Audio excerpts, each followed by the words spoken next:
This happened to my friend Jake and I a few years ago. We had been childhood friends who lived just a few houses away from each other. At the time, we were both in college and back for the summer. To save money, we both decided to stay with our parents for the time until we go back to school. One night, we were hanging out at his parents' place while they were away for the weekend when we started getting hungry.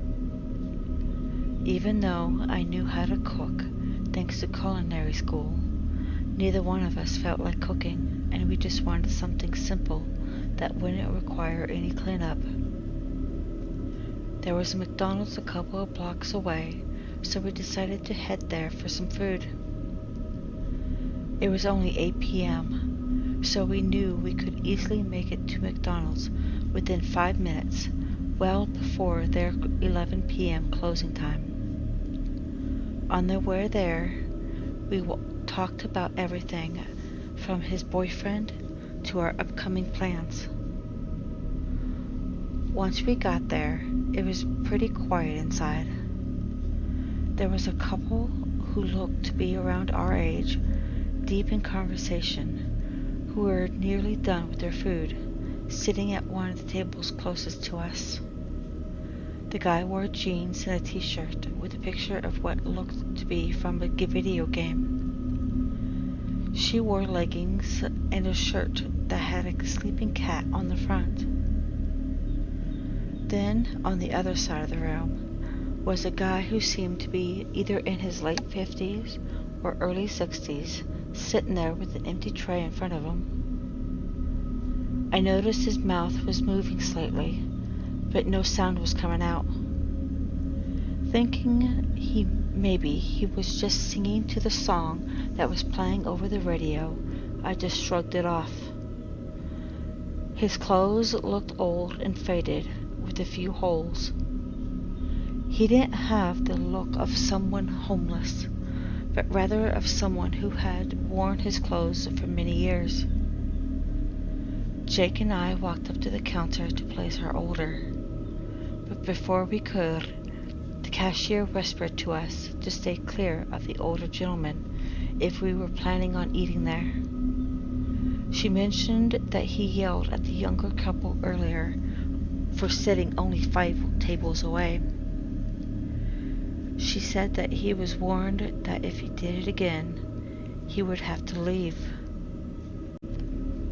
We thanked her, then we each ordered a quarter pounder with cheese, fries, and drinks. Though we weren't far from home, we decided to eat there in the restaurant instead of taking the food back to his place. After grabbing our food, we sat near one of the windows closer to the couple than the old guy. There were at least 8 tables between us and him, so we figured we were a good distance away. As we sat down, Jake shot a quick, sideways glance at the guy. Then, almost in a whisper, he said the guy was glaring over at us.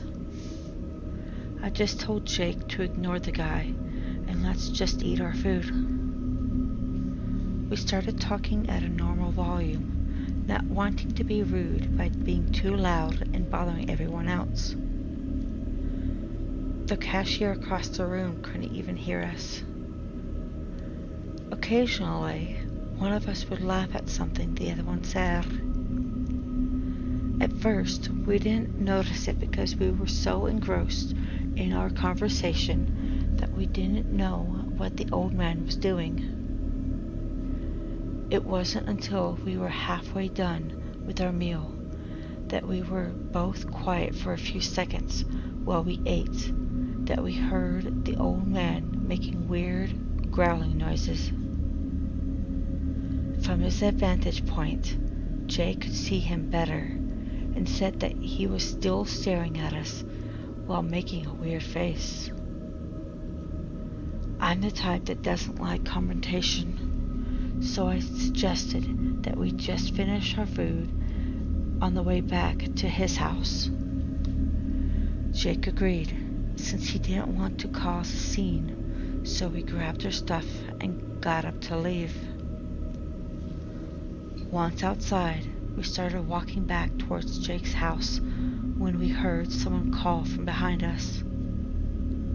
We both turned to see the older guy had followed us out. I noticed that he looked taller than either one of us by a few inches. He was yelling at us, but we couldn't make out what he was saying. It was almost as if he were on something or drunk. All we could gather were a few words about laughing and him. What we could gather was that he thought we were laughing at him about something. At that time, Jake whispered that the guy had a gun. Then I saw it. A small handgun clutched in his right hand, pointed directly at us. As we raised our hands, I spoke up, telling him we wanted no trouble and that we weren't laughing at him or anyone else. He continued to walk towards us as we started walking backwards with our hands up. We went slowly, not wanting to make any sudden movements to make things worse. Before we could act, he lunged forward towards us. Jack and I turned to run just as the guy trips over part of the sidewalk that was uneven. When the guy fell, his gun went off with a loud bang. I suddenly felt this pain in my arm as we tried to get away from him. Right then, we started hearing sirens, and we looked over our shoulders to see the guy getting up off the ground, aiming the gun back at us as he was running to catch up. He was surprisingly fast for a guy his age. Just then, the cops showed up, stopping right in front of us. Jake and I came to a stop, putting our hands up as the two cops got out of their car with their guns drawn.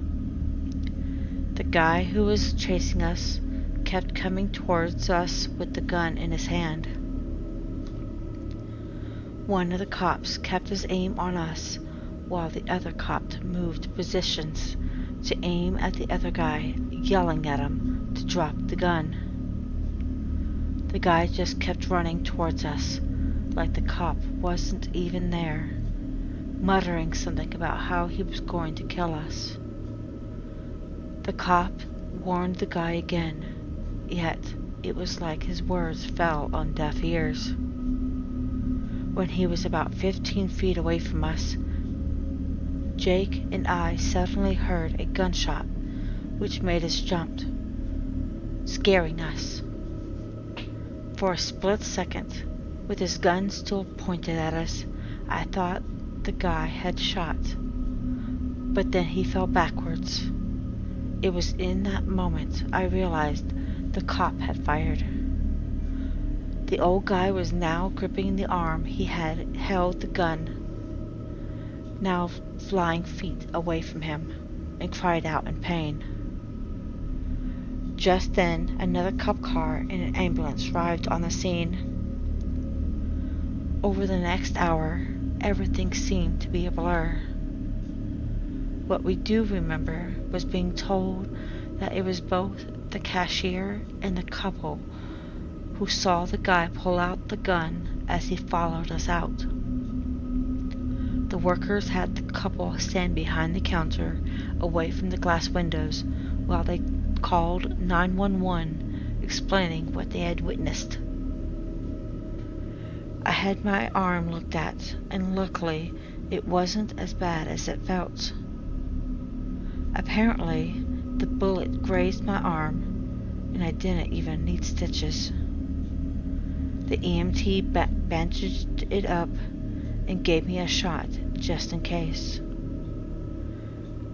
Jake and I walked home after getting a good look at and answering a lot of questions. The cops also took down our information so they could reach out to us if they needed to. We found out the next day that the guy wasn't drunk or high at all. Evidently, due to a mental disability, he thought the two of us were making fun of him just because we were laughing quietly, and something inside of him snapped. The last I heard, they sent him to a mental hospital instead of jail because he was in such bad shape. I'm hoping he's still getting the help he needs there.